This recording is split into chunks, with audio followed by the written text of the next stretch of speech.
magical skill. I'll do my best. I believe you will. We are consciousness. All that is, has been, and ever will be.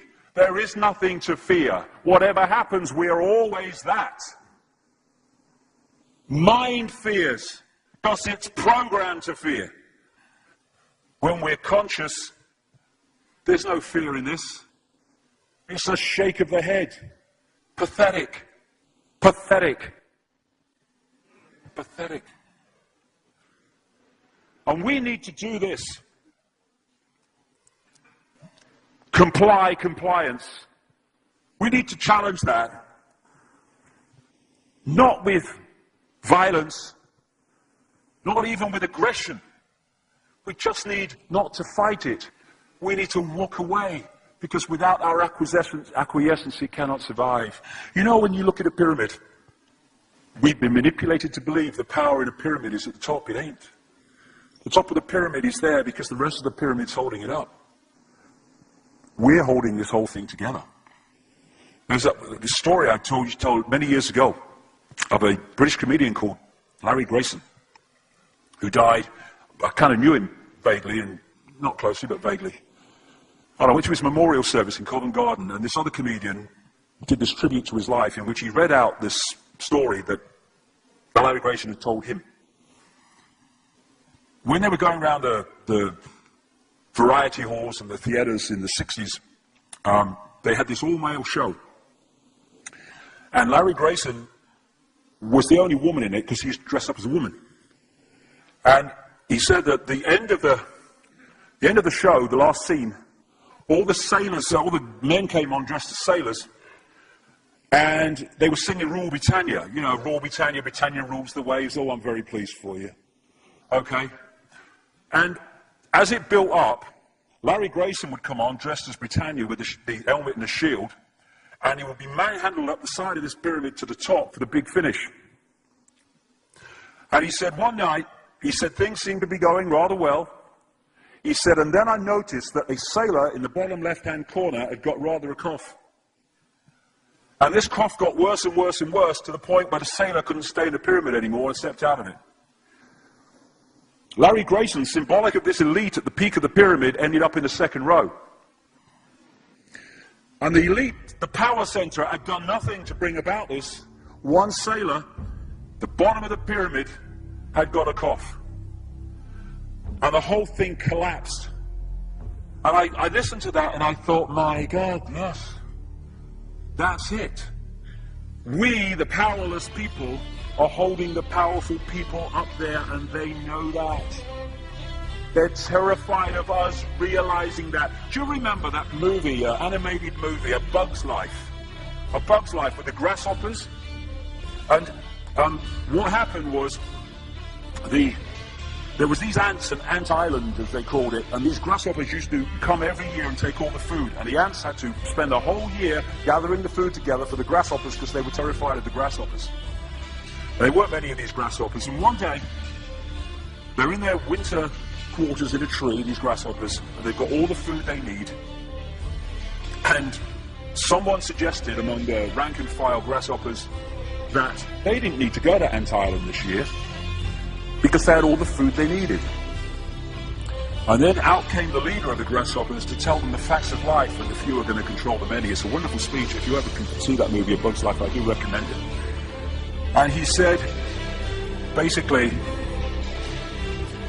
they outnumber us 100 to 1. And if ever they figure that out, there goes our way of life.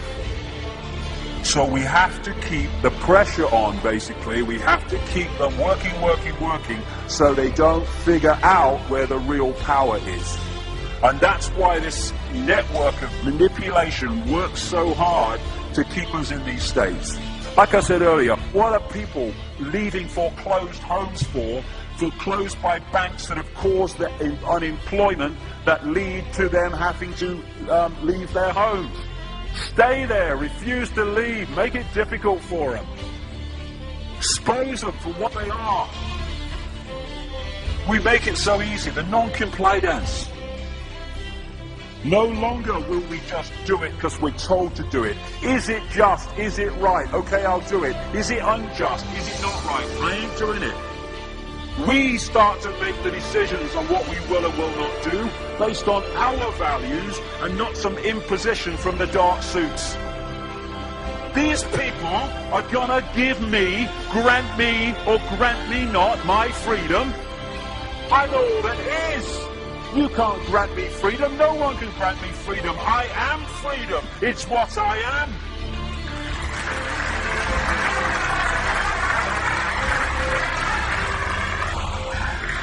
The big question, what would consciousness do? What would consciousness do in this situation? And when we ask that question, it really just changed the way we see the world. Not what would I do, mind, or frightened. What would consciousness do? You know, this is a great line. If it's not right, don't do it. If it's not true, don't say it. And what would transform this world overnight is if we started doing what we knew to be right in the situations we face, instead of what we think is right for us in the moment.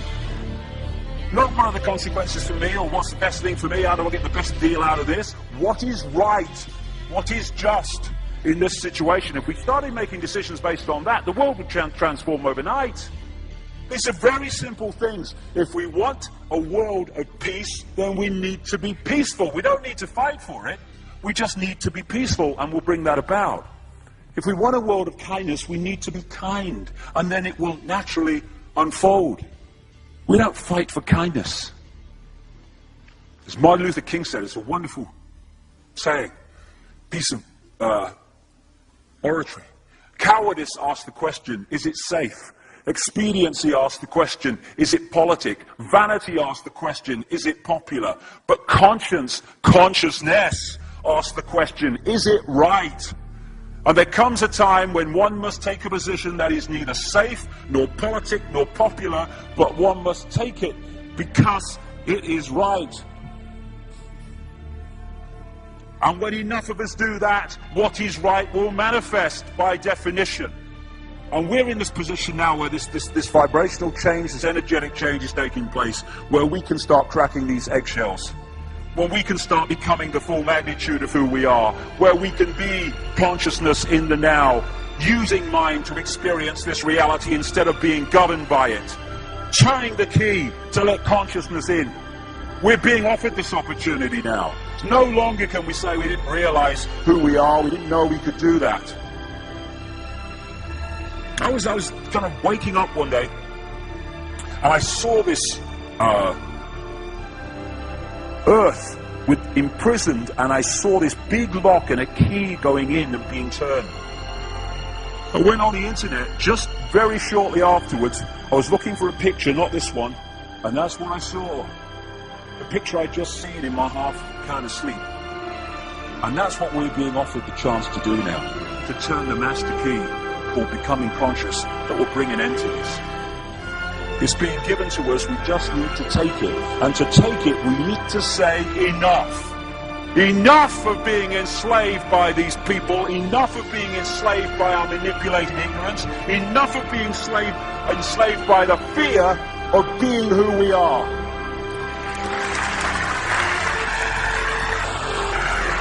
Enough! It is time to fly.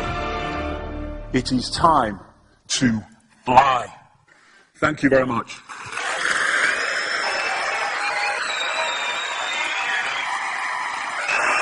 Thank you. Thank you very much. Thank you. Thank you. Thank you.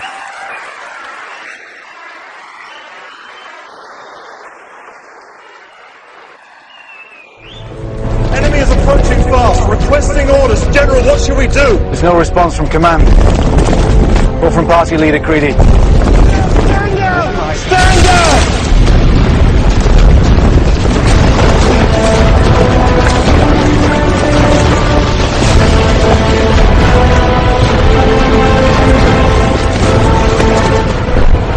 And he's my father. And my mother.